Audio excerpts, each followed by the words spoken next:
we got an incredible speaker today with us, Paulo Do Carmo, who is going to be doing an introduction about his experience and who he is. I see Vusi connecting. Hi, Vusi. You're on mute. Lots of topics coming through, right? Welcome, Vusi. Yeah, this is that's twice in one day. Twice in one day I'm on mute.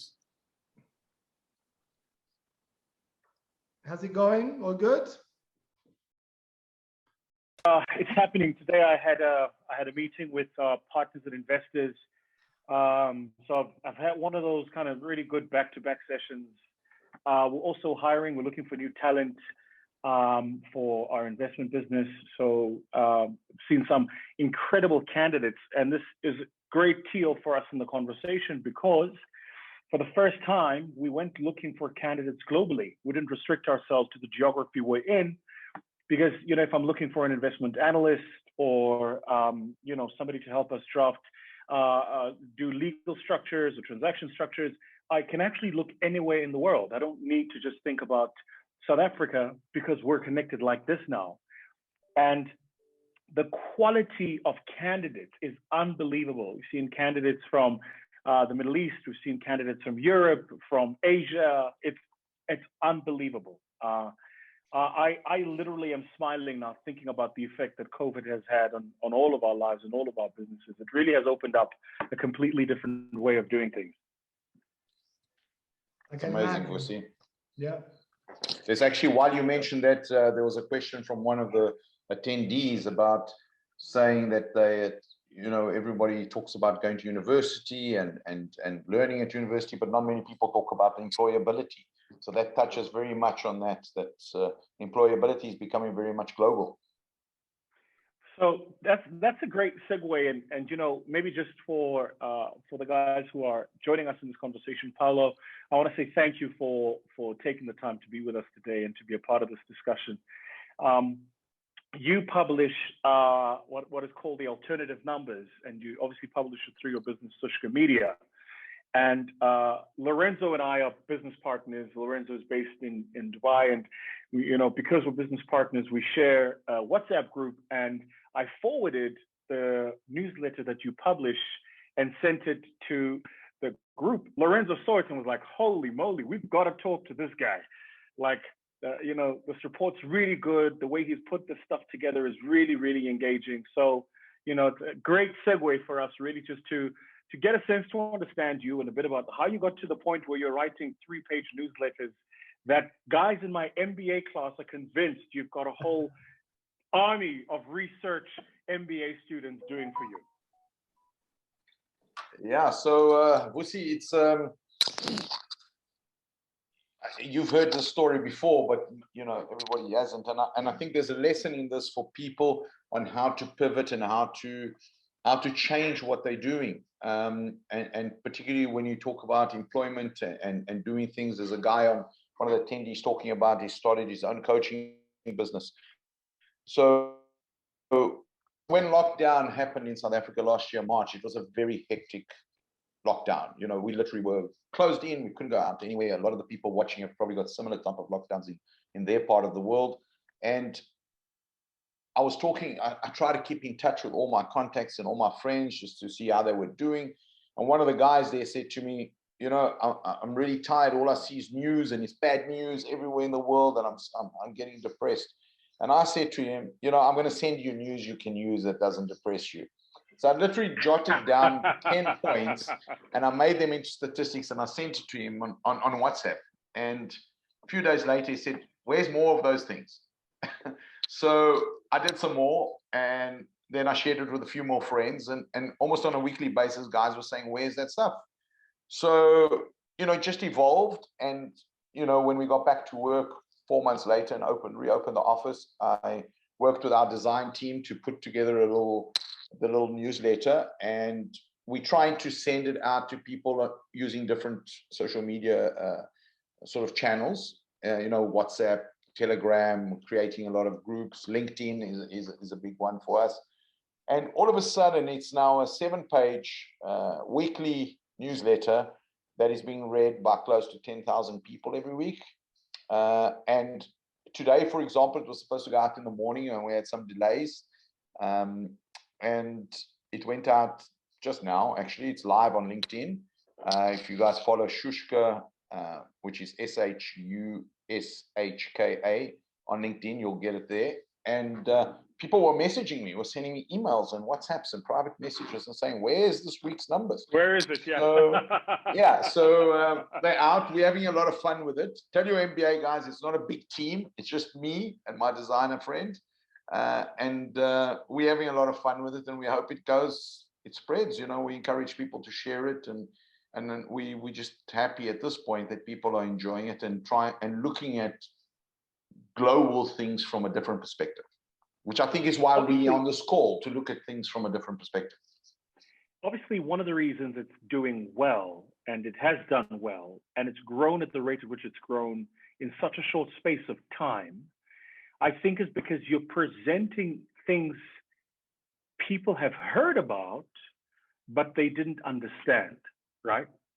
And not only are you presenting things that they've heard about and they didn't understand, but you're also giving them facts and data to help them be more knowledgeable about this stuff, right? So whether you're talking about cryptocurrency, or you're talking about global education and aviation, or you're talking about the rates of change in technology, you've found this really interesting way to look at things we all know about, but we haven't looked at them like that, or we were not aware that those are the ways things are changing. So I just want you to help us understand, because Lorenzo and I were having this conversation, but maybe just help us understand from your perspective, how did you get to sort of the content format?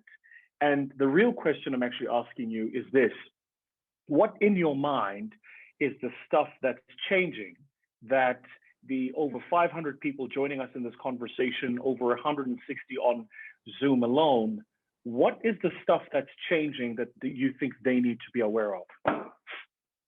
Also, wow, that's a strong one. Okay, so a good example of how to explain things, you're very correct. So and I can give you a really valid example. In fact, I can give you a valid example that's in the numbers this week. So we talk about, everybody in the last couple of days has heard about a listing of a company called Coinbase on the New York Stock Exchange. Right. So Coinbase is the second largest crypto exchange in the world, and they have been talking for a couple of months about listing, and end of January they filed what's called the S1 form with the stock exchange, which is a form where they request to be listed. It's a listing application. Immediately there was lots of questions around it, because they were listing as a traditional company, and most crypto companies, they don't do an IPO listing, they do an ICO listing. So they create tokens, an initial coin to list offering, themselves. Yeah. Correct. So, and to raise their funds. So the first question is, why are they doing this? Why are they doing traditional? And then, why is it worth it? Is this just another unbacked thing? And so I started thinking about it over the last couple of weeks about this, because everybody's talking about crypto, and it was important for people to understand that Coinbase is not crypto. It's an exchange that facilitates crypto transactions. And why is it worth pursuing as investment, or why is it worth taking notice of? It's because they have millions of customers. They process billions of dollars in crypto transactions on a daily basis, and they have a growing number of signups. And customers who have a value in terms of a subscription model or a valuation for a company. So we've tried to break those numbers over the last few weeks, and in particular today, we have explained what the NASDAQ thought they were worth pre-listing, what the share listed at, why it dropped, what did it drop to, is that still a good valuation, is it bound to rebound? And we do that with numbers, so that a layman who doesn't understand Coinbase or crypto can look at those numbers and say, okay, I get it, I got it. So maybe tonight when he's having dinner with somebody and they talk about crypto, you can say, hey, I know something about this, Coinbase. They listed yesterday reached a high of $438 and closed up at $342. And guess what? They were only supposed to be worth $250, and it's all of a sudden an $86 billion company. And we should be paying attention to it. So it almost empowers the reader to understand basic details that they would have to read pages and pages to try and understand. So it's easily digestible, and I think that's why people like it. They read it, they understand it quickly. We had a very similar case when SPACs became a fashion thing, you know, towards the end of middle of last year. SPACs, what was a SPAC? What was a special acquisition company? Blank check company. There were so many acronyms and people didn't know what they were. So we explained it to them. You know, that goes back a few editions, but we try to explain it to them. So we've got guys who are literally 16 years old, and we've got PhD people who read this and say, wow, I get it. So for us, that's important. And it all leads to this change that you talk about, Vusi. So in change, there are many, it's a very exciting time to be alive because a lot is changing. You know, we can point to COVID being possibly the biggest change we've had in recent times. And it's changed the way we eat, the way we dress, because we wear masks now.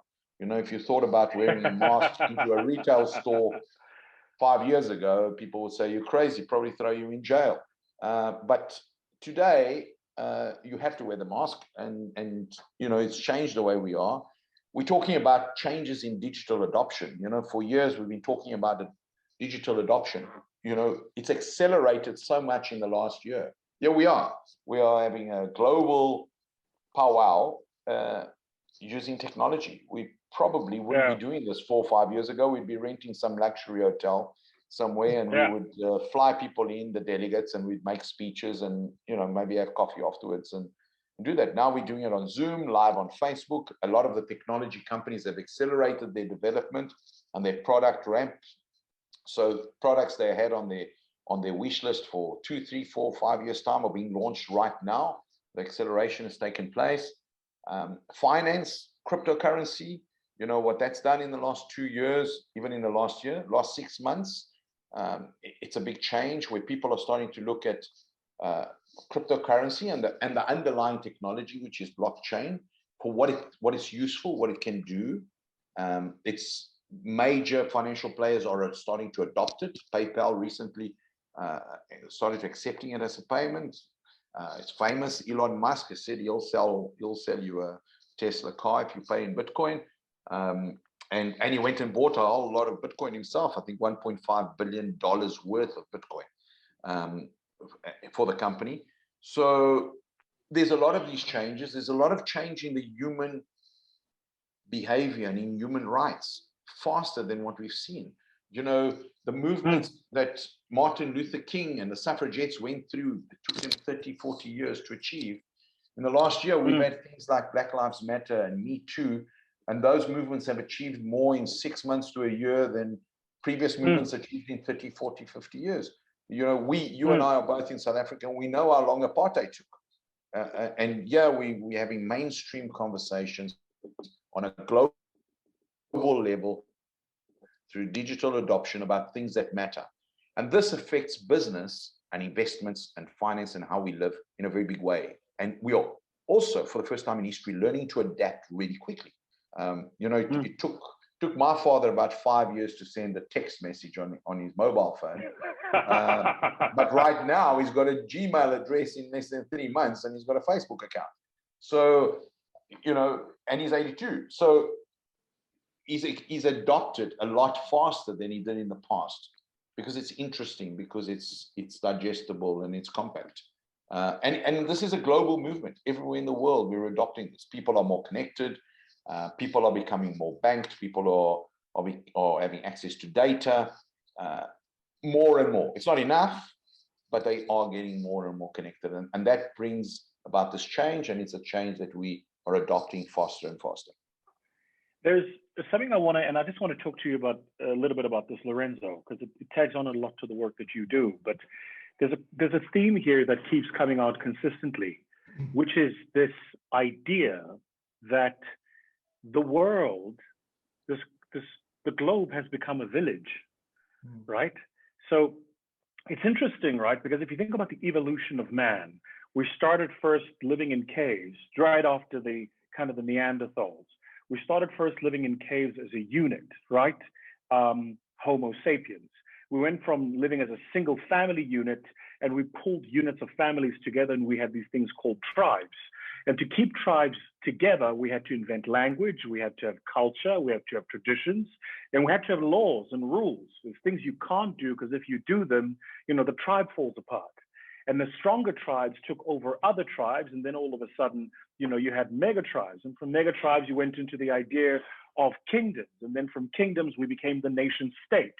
And it almost like we've spent the past 200-300 years at that nation state identity, right? That you think about yourself based on the country you come from or your nationhood, your nationality. And as a subset of that, the little tribe you come from. So I'm from this country, but I am this tribe, right? I am from the Gulf, but I am from Oman, right? You know, and that then dictates how you think about yourself. And all of a sudden, over the past decade, it's almost as if those walls just came tumbling down, right? And that's all happened because of this little wondrous thing called the internet. It allows us to do this, right? If you think about it, here are three guys, different demographics, who are in three different parts of the world, having the same conversation at the same time with hundreds of people enjoying the conversation. So the question I'm asking you, Lorenzo, is this: how do I, understanding that the borders of the world have collapsed, that this idea that I can only be bound to a single place at a single point in time, right? How do I start thinking about the world as a playground, as a place where I can build a career, build a business, and as a place where I can add value? What are your thoughts? I mean, 100%. I agree with the point that you're raising, Vusi. I mean, the world has become a global village nowadays. It doesn't really matter where you come from, who you are, what is your ethnicity, your cultural background. The biggest cities in the world and the ones that are thriving are the ones that have embraced migration, have embraced talent to come into their cities.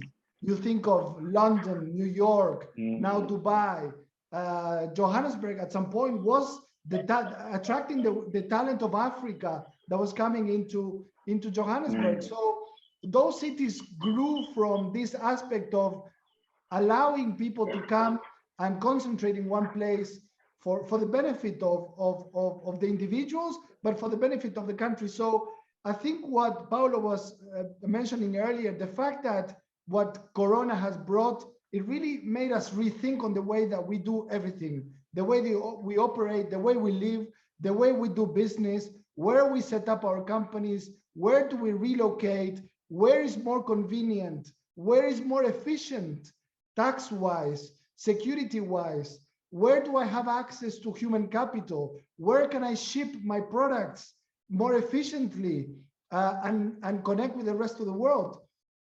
What time zone do I want to connect with? Look at us. You guys are in South Africa. I'm in Dubai. It's 8 o'clock in Dubai. If I was perhaps in Asia, it'll be a little bit too late for me to be doing this webinar. So it's all about who you want to connect with. So this has really changed everything. So as a business owner, as a startup, as an entrepreneur, really you have the world open to you to really choose where is the most convenient place where I want to set up and operate from. You can have an e-commerce company that is distributing goods in Ghana, but you could set up your company in Dubai, and you can operate your service center from Manila in the Philippines. So really nowadays, this concept of the global village and globalization has really hit us after what we went through this pandemic. You just said something which I think is so important. And Paulo, you highlighted it in this week's alternative numbers. Right on the first page, you talk about the tax rate in the US and what Biden is doing, right? So for those who are not aware, if you think about kind of American politics at a very high and simplistic level, the two groups really break up into whether or not you believe in a big government and a small government. That at the end of the day is what it comes down to. You know, do you want a libertarian state where individual liberties are guaranteed, or do you want a state where you're going to be more nannied? And I know I'm oversimplifying it, But as you highlight in this week's numbers, one of the things Biden is doing is looking to push up the tax rate again, the corporate tax rate. They're currently on 21%. It looks like they'll land at around that 27, 28% mark. And you know, to Lorenzo's question, that's what's happening there. I know for sure what's happening in South Africa is that the receiver here is also thinking about new ways of funding the fiscus. Because, you know, Lorenzo, for your edification, at a local level in South Africa, we've got a deeply unequal society, an education system that doesn't give people the skills they require to be employed, employable, or become employers themselves. You've also got a capital market system that is so prohibitive, it's very difficult to raise money to do anything that's economically productive if you don't have some sort of collateral to support the money that you're raising. And on top of all of these things, you have an economy that's been declining, unemployment rate that's increasing. And so the fiscus is strained because it's also overlaid by this dirty C word we have called corruption. And so the receiver's thinking about, well, how do I get more money into the, and the only way you can, as you and I both know, is you either go after the ultra high net worth, you go after the corporations, you go after the middle income group, which is that middle class, and typically the people who are building businesses, right? So part of the question I have for you is, how do you see that tax rate trend going forward? Kind of like that next 5 years, if you were to like extrapolate it, what do you think is going to happen? Because clearly we're living in a world where, you know, governments are running out of money and they're having to find ways to fund their activities, right? So that's a very good question, Vusi. So I see tax rates globally, and there may be direct tax rates, which are, you know, the direct deduction of income, be it company or private, or indirect tax, which, you know, Lorenzo, you'd be familiar with in Dubai, because there's no direct tax, but there's indirect tax, quite a bit of it. Those are going to scale, and they're going to scale for the following reasons. And we can let's make COVID the main culprit. But the reality is that COVID is also sort of shouldering the blame for a few other things along the line, and a little bit of legacy. So it's you know, he's a good guy. COVID is a nice guy to blame for all our ills. So in the US, for example, you know, the first stimulus was $1 trillion. The second stimulus was $1.9 trillion. And Biden is now proposing a $2.3 trillion stimulus. Now, this is not just money that's being printed effectively to bail out companies. Yes, it has bailed out companies, but Biden has taken a look around the US and said, listen, we need some infrastructure here. We need to be building, fixing roads. We're struggling with hospitals. We don't have enough. COVID has really stretched us. It's exposed us. We need some hospitals. We need to, incredibly, I think it's 55 or 56% of the US has no direct access to high-speed internet. It's an incredible statistic. You're talking about the leaders of the free world. You know, you're talking about a country where all the big tech companies come, but it's such a wide country that yes, the tech countries in Silicon Valley have all got super high-speed internet, but you know, John McQueen in Arkansas, Village 32, doesn't have internet, high-speed internet available to him. So this is part of his project. The environment is a major project, and where he needs to fund that money. How's he going to fund it? You know, in the old days, they used to start wars, and the world used to pay for this funding. But nowadays, we can't be doing that anymore. So he's going to raise it through taxes. Europe is exactly the same thing. The European stimulus was somewhere in the region of 968 trillion euros combined between all the countries over the 3 phases of COVID. Now, that's a tremendous amount of money. Over and above that, you have countries like Malta, for example, where it's traditionally been a tax-efficient country through the various structures. Malta is now part of the EU. And over the last couple of years, there's been tremendous pressure from the European Union to play by the rules. You are a part of our team, your tax rate is going to be uniform. So I think we're going to see over the next year or two a uniformity of tax rates throughout Europe. I think the UK has also had a tremendous amount of stimulus put into the economy. And now with Brexit, they've got to stimulate the internal economy a lot more than what they've done in the past. So I see a tax rate hike there because the government is spending money on all sorts of projects. Sadiq Khan, and you can see this in my numbers, has promised 170,000 new jobs, green jobs, because he's going to refit and refurb a lot of infrastructure to a green scale. And that's also another angle of money that governments have got to raise. Most countries have committed themselves to net zero environmental impact by 2030, 2035, 2050. And they've got to start building to that. That requires money. And the government simply just doesn't have it. You know very well in South Africa, our tax base is so low and shrinking that they've got to get the money from somewhere. So I see tax hikes around the world. I see a tightening of tax-friendly environments happening. I see places like Malta having gradual increases in tax rates. I see different incentive structures. I see Dubai with a tax rate sooner rather than later. Because yes, there's a lot of money, but the oil industry is not there anymore, and the visitors are there. There's a lot of wealth in Dubai, and at some stage, the government is going to need them to participate in the let's call it the maintenance economy.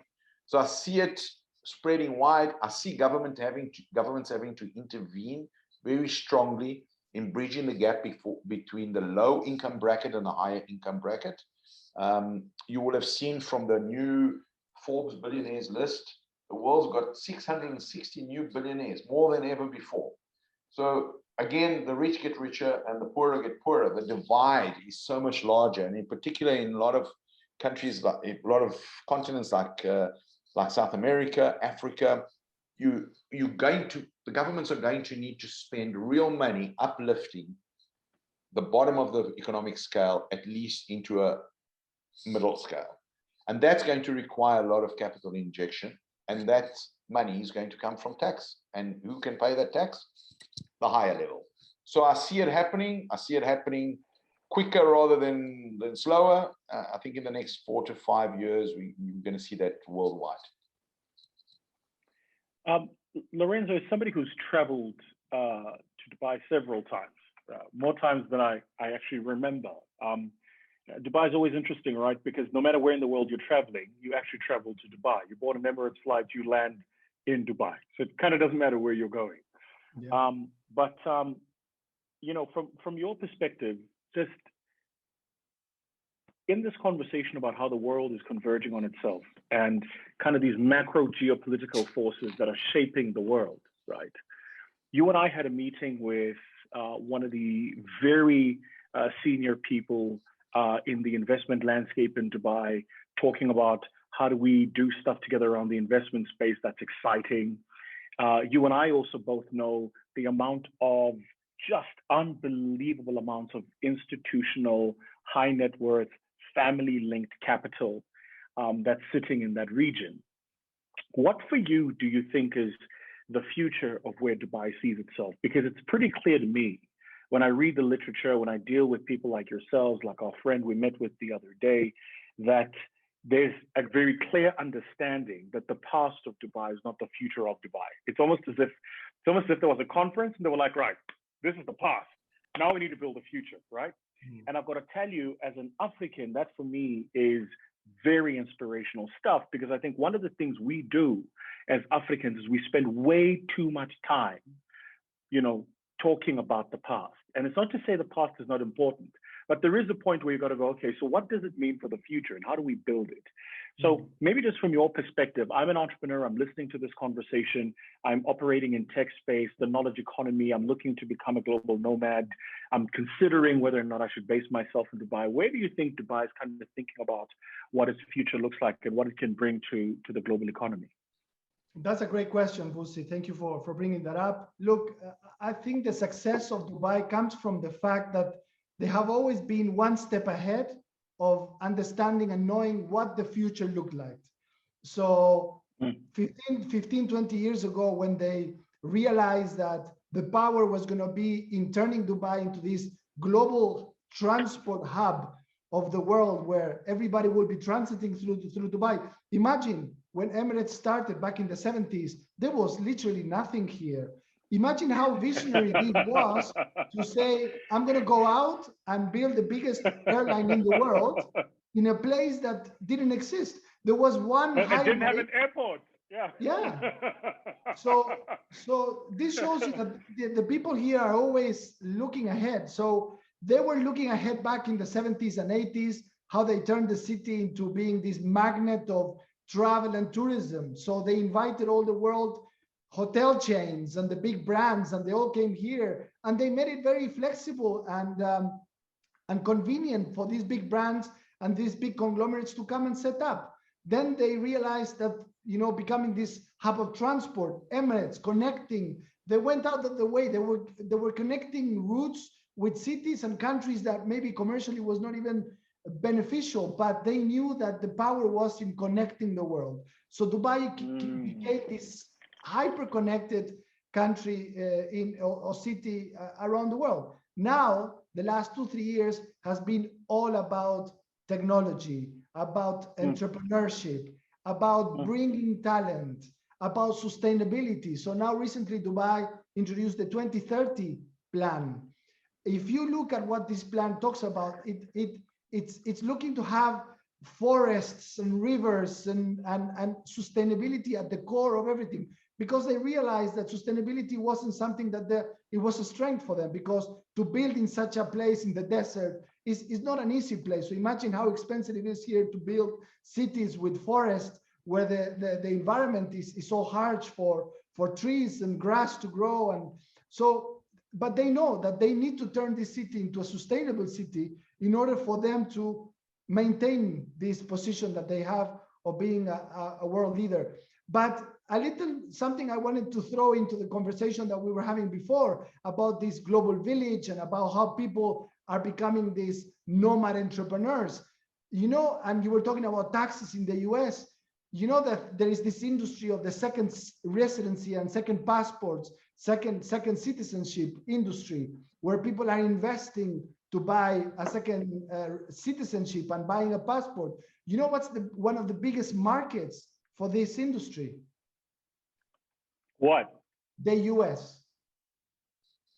Americans are giving away their American passports in order to come out from having to pay global tax for the rest of their lives, and they want to become these global entrepreneurs that they're working around the world. And so imagine Americans are giving away their own passports to take on another passport so that they're able to operate more efficiently in a global scale. Yeah, fascinating. Paulo, in your newsletter this week, you talk about, I thought this was fascinating, so I'm going through the numbers, and you spoke about LG, right? Yeah. And LG, just tell everybody about that, because when I saw those numbers, I was like, holy moly, is this like legit? Tell everybody about, you know, LG smartphones and what's happened there with their business. So LG, we all know LG. It's a, you know, Asian company, technology company. Traditionally did appliances, and then moved onto the telephone market, mobile telephony. At one stage, they were the third biggest mobile phone manufacturer and seller in the world. And this wasn't too long ago. This was roughly 6-7 years ago. We all remember a phone called the Chocolate, which was at one stage one of the most award-winningest phones released out there into the market. They announced last week that they're going to exit the smartphone market. They're not going to make them anymore. And the reason for that is that they have had, I think, 26, 27 quarters of losses. They've amassed $4.4 billion in losses in their smartphone division. And they don't even rank as a phone supplier anymore. In fact, there's an African brand of smartphone that sells more cell phones than they do. So just to give you a comparison, they sold 12 million phones in the last quarter. And if you compare that to Samsung, who is the number one, they sold 256 million phones. So the disparity is very high. And after losing all that money, they decided to can it. one of the biggest reasons, which is something I don't mention in my numbers because it's not number related, and this is very important to what we're talking about here about change and moving with change, is that they didn't move with change fast enough. So when people moved from when manufacturers moved from feature phones into a smartphone, because internet and data became the predominant force for a mobile user, their bridging of that technological gap took too long. They went from being first to market in terms of a feature phone, like the chocolate, to being one of the last to market in terms of smartphone functionality and adopting a good operating system that would be accepted by the users. So as mobile adoption grew, they were just slowing down in the race. Can I pause you there for a minute? Because there's a beautiful theme here. So let's just pause here for a minute. I'm old enough to remember a time my father had a phone called an Ericsson. It was the size of my father, okay? If he needed to use it, he went outside carrying this device that was literally the size of him. He waited for the clouds to part so he could catch signal, flipped up this thing called an aerial. It had a massive dial with like 3 little digits on it, and the thing couldn't store more than 3 text messages. I remember that. Then I remember my dad having this smooth, like little slick, it would fit on his waist. It was called, it was an Alcatel. It has a beautiful little Alcatel on his waist. I remember that. Then I remember dad getting this phone for the first time that he could, you know, put on the palm of his hands and he could type stuff. It was a little computer. It was called a Palm Pilot. I remember that. Then I grew up and Nokia was making these devices that were like little mini phones. So you got the phone and you could flick up the phone and it had a little computer screen and you could type on it, right? I remember that. This is the world pre-iPad, right? Literally the world PI, right? I remember all that stuff. And after that, you then had Apple coming into the game, BlackBerry coming into the game, Huawei coming into the game, Xiaomi coming into the game. Here's the question I'm asking, because I'm not a genius. Why is it that even when human beings know shit is changing, we don't change our behavior? Like, I just don't get it. I mean, you saw this trend coming 30 years ago, right? You saw, it's like watching a train wreck happen in slow motion. You saw it coming 30 years ago. At a point in time, you became the market dominant, and pretty clear you got complacent. And I suppose the sub-theme here to the people in this conversation is, what's the stuff that you're complacent about? Like, are you really complacent about the business you're in, or how you sell your business, or who your customers are, or where you're basing yourself, or, you know, like, you can see the world is changing. The question, Paulo, is when we know the stuff's changing, why do we refuse to make the shift? What's that about? So we need a psychologist for that, but I think I think people in general. Something tells me that you and I, a couple of glasses of whiskey later, you might be very well fitted. We'll philosophize it. So I think the human race as a whole is afraid of change. I think humans in general have a natural resistance to change. So change, you know, that there's that saying that change is as good as a holiday, but not everybody wants to go on holiday. Sometimes people are just happy to maintain the status quo. And when they realize that things have changed, it's perhaps too late. You'll know that, you know, in another life, I've got a telecoms background, and I remember roughly 25 years ago sitting at the boardroom of one of the major telecoms companies in the world, actually in Johannesburg, and presenting something to a group of about 30, 40 executives. And I had one of those phones in my hand, like your dad had, this brick thing. It wasn't an Ericsson. And there's an interesting story about Ericsson, why they don't make phones, and they're still a very successful company today, but that's for another time. But it was a Philips. And I held up this phone in my presentation and I said, guys, what is this? And they all first looked at me like I was crazy, which I probably was a little at the time. And then, you know, some guy said, it's a phone, it's a mobile phone, it's a cellular phone. And I said, guys, no, you're wrong. That's what it is today. But in the very near future, this is going to be a remote control for life. Now, that is what it's become. So yes, it's taken 25 years, but that is what it's become. So think about today, where you know, those days, as you said, your father could only get 3 text messages on it. And I guarantee you also, because I had that same thing, when I called someone, they didn't want to take my call because they thought they were paying for the call. You know, so don't call me from that phone, use another phone. And, you know, it's changed. So as technologies evolve, there are people who are running their businesses on their phones, that are switching on their refrigerator on their phone, that are switching the alarm system on their phone, they're switching on their car on their phone, then you're looking at your maps on your phone. You literally, if you have a good smartphone, you could run your life, as I said, through your phone. Now, it wasn't me being a genius. There was quite a lot of people at that time who thought exactly the same way. And some of those people were people, you know, a lot cleverer than me, like Steve Jobs, who decided that, yes, of course it's going to be there. And people like Bill Gates, who did go into the phone business, and it didn't work out for them. You know, people like BlackBerry, who even though they're not around, they went. People like Hawaii, people like Samsung, who said, you know, we've been making TVs and appliances for a long time, and fax machines. Remember fax machines? And the future is going to be in a digital device that is going to carry apps that allow you to do what you're going to do. You know, the world of apps is another example. When apps started being built, I remember we would go and knock on doors trying to sell corporates an app. And we would have to build, you know, an app for Android, an app for BlackBerry, and an app for Apple. And there was no real unifying code and so on. And the guys we were talking would say, but nobody's going to use that. They're just going to phone us. And we say, no, someday people are just going to use it because they don't want to phone you. They don't want to talk to you. They just want to get it done. So some people resist change, but not all people resist change. And it's the people that don't resist change that are the winners in life. You know, Elon Musk isn't Elon Musk because he didn't want to change. He wanted to change not just the world. He wanted to change payment systems. He wants to change transport. He wants to change hotels. He wants to change batteries and electricity. And he wants to make that change, and he adapts to the technologies as they change. He hasn't invented anything. Elon Musk hasn't invented anything.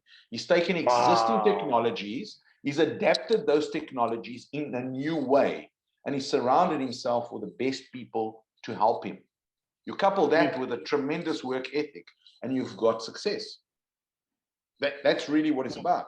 You know, we can be fortunate that we can invent something, and tomorrow we wake up and we've got the recipe for something unique, you know, maybe the cure for cancer or patent baldness. You know, we can be lucky that way.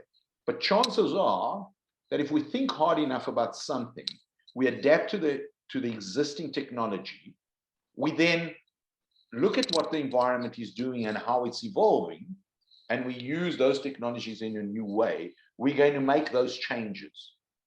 Okay, we've just got to have the mindset that there is change. We're going to move with it. We're going to look at how the trends are progressing.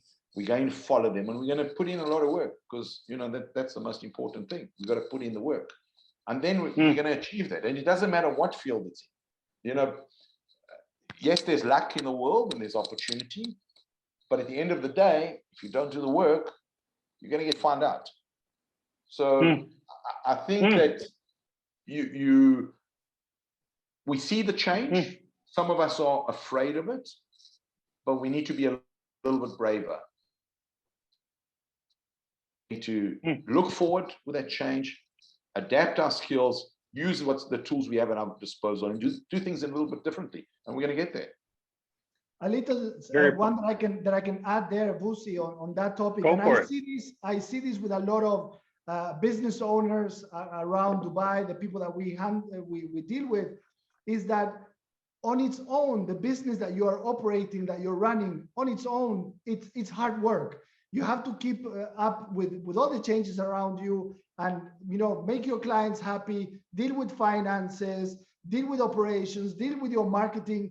And actually, it takes quite an effort for you to stand out from that and say, what is it that is going to wipe me out as a business in the next 2-3 years? And that really needs, it's an effort. It's something that you need to put resources, you need to build a team. It's not something that is going to come up from anywhere. You need to build a system that says, now that I have a running business, that's the minute that you need to start thinking, right, what is it that is going to take me out of business in the next 2-3 years to come? I need to start thinking about that and building what is it that is going to replace you in the years to come. So to me, the biggest issue, it's an effort. It's something that you need to dedicate time, you need to dedicate resources, you need to put a team to think about what the future of your business is going to look like. Yeah, so it's interesting. I remember speaking at one of the, in fact, the largest bank in Africa by branches, and they had me to speak at their executive meeting, Lorenzo, probably 7-8 years ago, and I'm in the middle of my keynote and it's going well, and they love me, and I tell the jokes and they're laughing, and we're all in. What we call in public speaking was synchronous, right? If I turn left, they turn left with me. We're really kind of tuned in. And then I got to the slide and I was talking about, the 4 things I thought that as a leadership team, they needed to start thinking about. And on the third thing was, I said, I think you guys need to start thinking about, and the slide said, cannibalize your core. That you guys really need to start thinking about how do you cannibalize your own core business. Yeah. I said, let's go through your income statement right now. Let's look at where you draw revenues, right? And then let's have a conversation about whether or not you think that's what your income statement looks like in 10 years' time. Because I can tell you, it doesn't. And the room went dead still. Their faces went pan. I felt the temperature drop literally 15 degrees Celsius. And needless to say, afterwards, I get great reviews, fantastic speaker, but yeah, that thing about cannibalize the core, that was cuck, that was shit. You should have left that up. You should have left that up. And now I'm watching that bank do exactly what I said to them they should be doing. I'm watching them take their bank charges to near zero. They're closing branches because they're recognizing they don't need a branch network. Because, like I put up in a WhatsApp status today, human beings need banking. They don't need banks. Human beings need schooling. They don't need schools, right? Human beings need insuring. They don't need insurance, right? So, if you start thinking about it, it's the utility that we're after, not the institution. And I think what happens to a lot of us is we get so caught up building these massive institutions that we forget that the value of the institution is only in the efficacy of its utilization. It's in the utility. You build it so that it can deliver value far better and far more efficiently than you. Let's take a couple of questions. Let's take a couple of questions. This is an interesting one, and I want to throw it to you if I can quickly, Paulo. It's Ugochukwu Chinuba, who says, how can small businesses in the e-commerce space innovate here in Africa? And I want you to tap into that telecoms brain that you have. Good. So, okay, that's a very good question because I have some strong ideas on that. So I think one of the challenge in Africa for e-commerce is fulfillment, the logistical fulfillment, the actual delivery. Because Africa is a vast country, it runs with very centralized cities. I'm not sure, but I think 70% of South Africa's population lives around the top 5 cities. So it's difficult to fulfill outside of those centers. And not just difficult, it's also expensive. We also don't have an adequate traditional postal service or address service. So there are many things in the technology space trying to address that. There's a project that gives, I think it's called Me 2 Words or 2 More Words, something like that, that allocates a specific code to a specific geographical square meterage on the map by satellite. So there's some progress being made around there. So for me, the biggest challenge in the e-commerce space in Africa is the fulfillment. The other thing we have is every African country has several languages.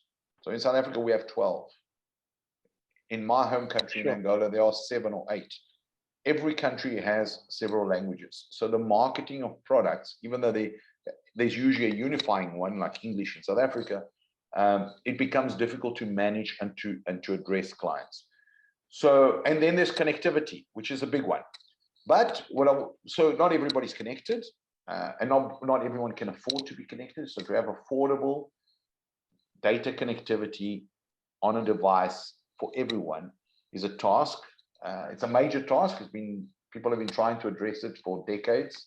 I go back to the $100 laptop initiative, which Microsoft had, which got some traction, but it didn't achieve its goals.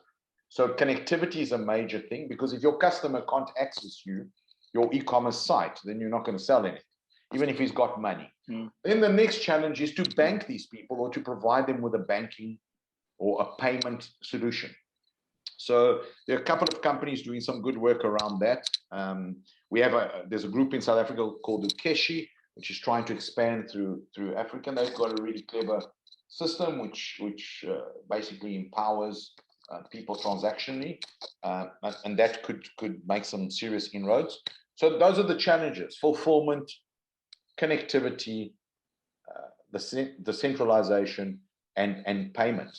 But in saying that, Africans are very resourceful. So I'm going to tell you a little story when I was in the telecom sector, and this was copied later on to what is today in Penza. And the Kenyans, for sure, and some of the South Africans that are listening to us will know what Penza is. And this case study was in Sudan. Sudan is a very large country, and there are many challenges around centralization and getting money to people. So you'll have somebody working in the city, but his family stays 500, 600 kilometers away. And the only way he can get there literally is on a little bus or on a donkey or something like that for ages. But what there is in Sudan is connectivity. So there are a couple of large mobile networks operating in Sudan. Vodafone is one of them, Orange is another one. And what started happening there is they started, and this will also startle some of the crypto guys, because again, crypto is an innovative way of using something that's been around, or concept that's been, and ideas that have been around for a long time, is they began to use airtime as a currency. So literally, you could take your $100 that you earned for working that week, and you could go and buy $100 worth of airtime. You would send that airtime voucher via your cell phone, via SMS to your mom, 600 kilometers away. She would take it to the airtime seller, give him that voucher. He would take a 5% commission and give her $95. And this very quickly became a $1 billion a year business in terms of money transfer, using airtime as a currency. The mobile networks felt that the airtime was now not being used, and there was too much airtime in circulation, so they curbed the supply of airtime. But if you go back, they created a virtual currency using airtime as the medium, and it worked for. It wasn't a 2-3 month thing. This was a 2-3 year thing where it happened, and I'm quite sure that in Africa, in many countries in Africa, similar systems are being put to use on an informal basis, where this can happen. So back to the challenges of e-commerce, Africans will find a way. So I think if we address connectivity as a challenge, payment as a challenge, I think e-commerce in Africa is probably the next big thing, because we have the numbers, we have the consumerism, and we have the necessity, and probably lack of access to products. So I think it could be a really big thing throughout Africa, a really big segment to address, if we can address those things. And I think you're also going to maybe find some operators who are going to mix the two. They're going to, maybe create a membership base where they supply the payment part of it, so you can buy in my store. Got you. Companies like a firm in Europe that allow you to buy now, pay later. Maybe that's a concept in South Africa or in Africa. A firm. That's Max Levchin's business, right? Correct. Yeah. So there's something local launching. Guy. Yeah, correct. So it's the other one that's also very big. The bigger one is a thing called Clava or Klarna, which does the same thing in the US.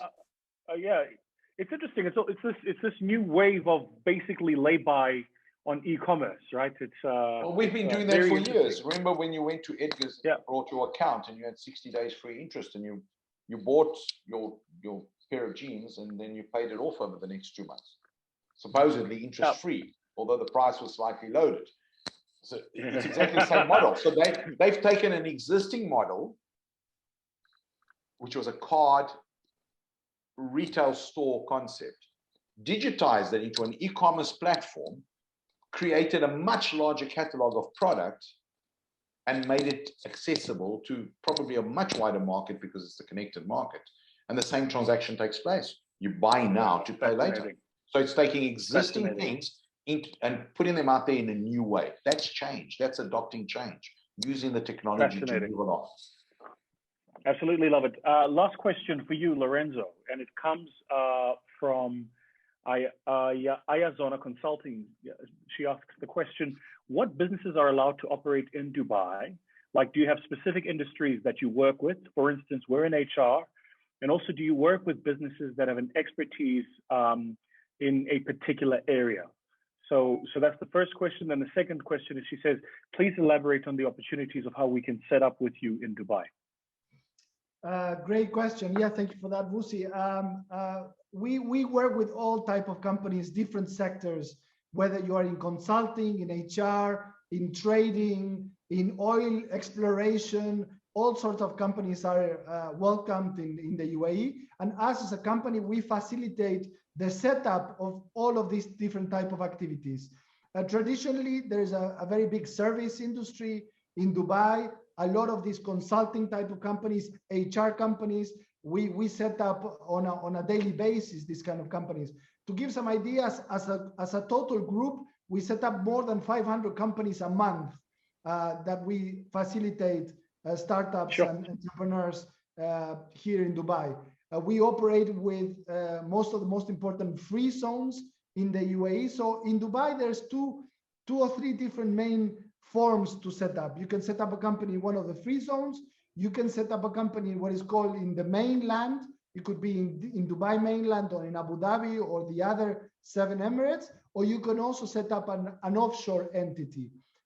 We support all three type of formats and all sorts of activities. In fact, my team, if they are there, we have a little link that we can include there, a landing page. Whoever would like to know more information about options for setting up a company and operating around the world, my team can include the landing page there. Anybody that wants to learn more, we're happy to send you the full PDF catalog with this information. Excellent. That'll be great, I think, to the team. Pop up that link. And then what we can also do, I know this is going to go live on YouTube later, is if we can add it to the description and see if we can add that link.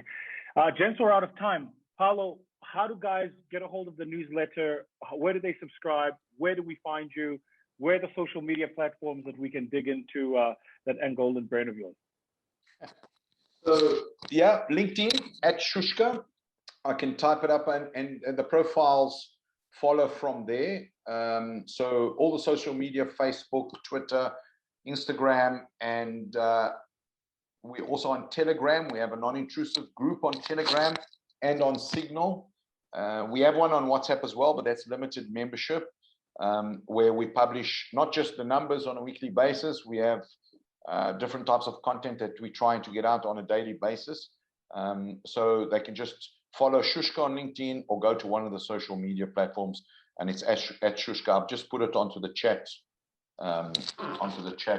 thing, because the spelling can be quite tricky, and they can just follow and we publish it on there, or they can join one of the groups. Absolutely love it. This has been a fantastic conversation, and Lorenzo, kudos to you for picking up the newsletter when I sent it. I'm going, we should have a conversation with Paulo. I saw this newsletter from Paulo and I said, this is genius. This is incredible. The level of information, the discussion, the points that were raised, Coinbase, crypto, airline business. I mean, if you're a global entrepreneur and you want to keep abreast of what's happening in the world, get hold of this weekly newsletter, because you're really going to learn a lot. Yeah, it's great.